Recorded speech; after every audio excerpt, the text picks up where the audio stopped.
The only things I regret sharing about my recovery are in meetings. Like sometimes I feel like when I share things in meetings, especially in meetings that are a sausage fest, as we call it, like too many dudes at the meeting, then I feel share shame afterwards. And I feel like, oh, I really wish I hadn't said that. There's nothing that I've written about my recovery that I regret. I think it's a little bit scary how vulnerable I've gotten with it because getting vulnerable is not really my favorite thing. I like to use humor as a defense mechanism, and and it only took me 25 years in therapy to figure that out.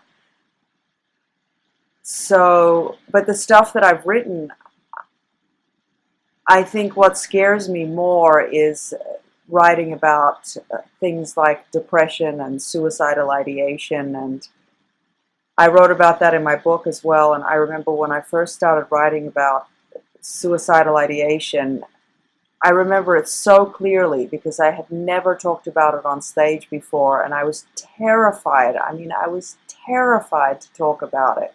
I don't know why, in hindsight, it was so scary to me because the minute I talked about it, it was just like, oh, big deal. Like it's just another thing. And it's something that a lot of people deal with and a lot of people struggle with and think about, and not just people in recovery, certainly. And in some ways, it's almost taboo to talk about that at the meetings more than, just wanting a drink or craving a drug or missing your addiction, whatever your addiction was. And whereas admitting that you're maybe not all happy, joyous, and free on the road to happy destiny, whatever the fuck, trudging the road together, yippee-ki-yay, we're also just floating on a pink cloud of happiness because we did the steps. That is the taboo, it seems like.